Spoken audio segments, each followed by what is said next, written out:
Hello and welcome back to Destiny's Princess. We're about to resume Chapter 5. So let's get into it. This day you regret. That doesn't sound good. After I'd gone to get the flowers of atonement and run into Yukimura, having made it back to the castle with no one seeing, we lingered in the courtyard. I had to go back to my room. I knew that, but I didn't want to say goodbye. We're going to talk to Yukimura. You know, both of us started to speak at the same time. What were you going to say? No, you go first. It wasn't very important. Me either.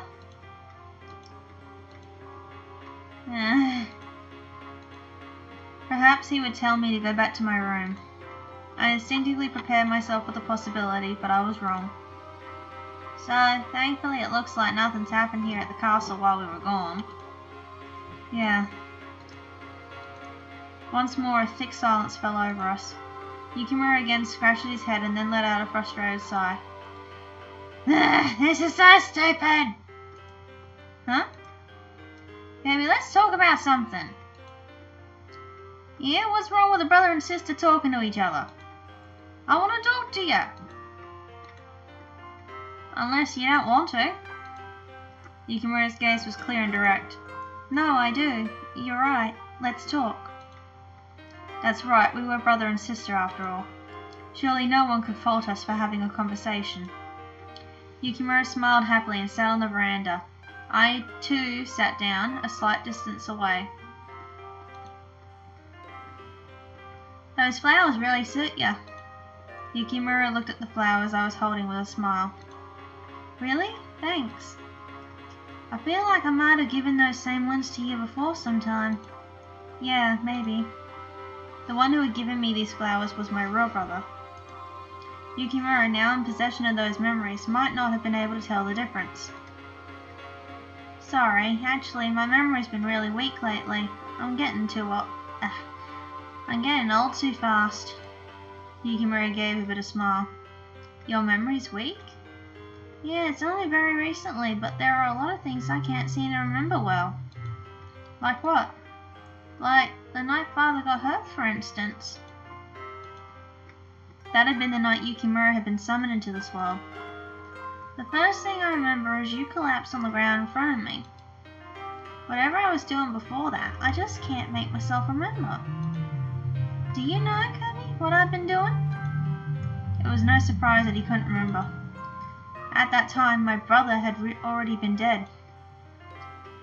We are going to tell him the truth. This is going to really, really bite. I do know, but I can't tell you. Why not? Yukimura looked at me suspiciously. There's a good reason. But someday I will tell you. Can you just wait a little longer? Sure, I guess so. Yukimura nodded, agreeing. This really was a mess. The whole situation was warped, gone wrong. I felt bad for Yukimura as well as for my real brother. But I bit my lip. I just didn't want to see anyone else die. For that purpose, we needed the strength of those heroes whom I had summoned here. It was because of their coming that the castle, supposed to be destroyed, still stood tall today. Hey, Kirby. What? We're gonna win this war. No matter what, we will win. So don't look so worried. Yukimura slowly reached out his hand and touched my cheek. Trust me. Trust your brother. My memory might be poor, but my fighting skills are as good as ever. I know. Thanks, Yukimura. There couldn't have been words I would have been more grateful to hear at that moment. Rokaku? Yes, my princess. The Rokaku clan. What a weird name. So they're our enemy?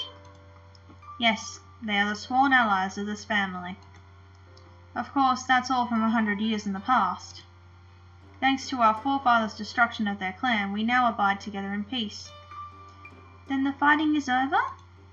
Let's hope so. Even if there is fighting, I'll always protect you. Oh, wrong person, my bad. Even if there is fighting, I'll always protect you, Kirby, so don't worry. What a good brother you are. Was that a dream? I dreamt of my real family and being taught our history with our sworn enemy, the Rokoku. That really takes me back. It had only been a few years ago, but it already seemed like the faraway past. I really can't remember their faces or their voices. Even in my dreams, I couldn't remember my real father and brother.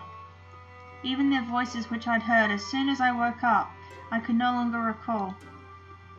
All that remained was a faint memory of our conversation. But why did I dream about that? I heard a crow call from outside my window. There was no one who could answer my question. That morning, the atmosphere in the castle was frantic. Noticing the uproar as I got dressed, I hurried out of my room. I stopped a handmaid hurrying down the corridor. What's going on? Did something happen? Princess, I was just on my way to find you. The maid gasped and then took a deep breath. Sir Hanbei is taken ill. What? Hanbei? I ran to Hanbei's room. When I arrived, the others were already there. How is he? Yukimura looked up and shook his head. Nobunaga snorted. Sick as he is, I'm surprised he lasted this long. At Nobunaga's words, I felt my chest clench. Sick? My real fiancé had died of illness. And now, was Hanbei too about to lose his life in the same way? What do you mean? Hanbei, how long have you been? I ran over to Hanbei's bedside and peered at his face. He was unconscious, struggling for breath, his forehead sweaty. Kirby, what are you talking about? We've known he was sick for a long time. After he'd spoken, Yukimura tilted his head, confused. Huh? We did know, right? Yukimura looked unsure as he glanced at Masamune. Yeah, I think so. The two men exchanged a baffled glance, and Nobunaga silently, oddly, smiled. How bad is he? When I asked the doctor standing off to the side, he answered in a gruff, solemn voice. He may have a few days. Tonight will be critical. So soon? All the strength left my legs, so he was going to die, just like my fiancé. Though it was the fault of my fading memory, I felt a heartless and cruel woman.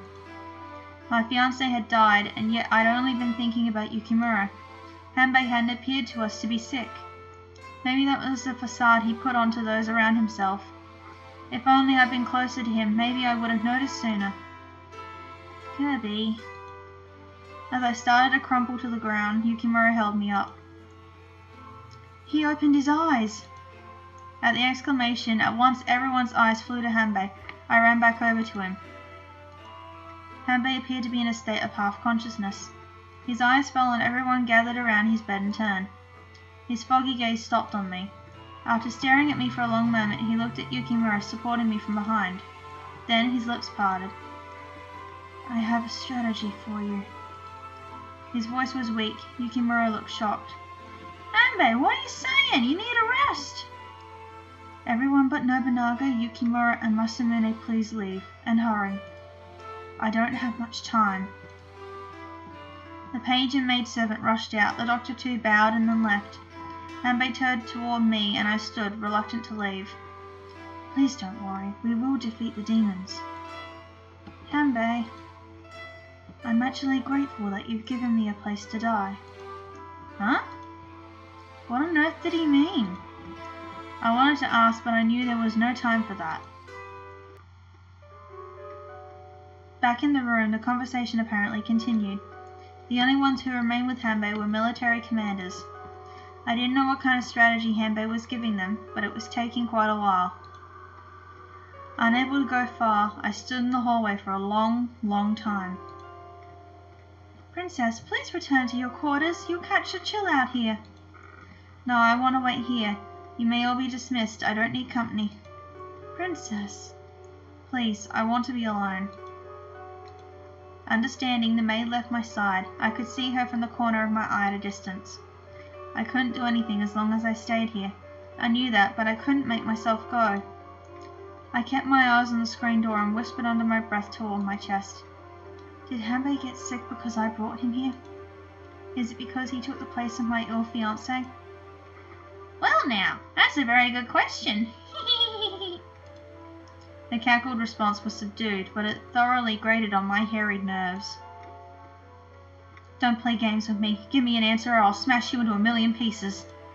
The dagger became flustered. No, please don't! Please no! Besides, if you do that, that wish of yours will be destroyed as well. I'm telling the truth. I'm the source of this miracle. If you break me, there'll be nothing. Fine. Then I'll bury you in the ground in one piece, or I can throw you in the lake. I'm sure the fish will have their fun with you until you're completely rusted through. Whee! The dagger let out a tense scream and then hurriedly answered, Okay, I get it. I'll answer you. Or rather, I would if I could, but I simply don't know.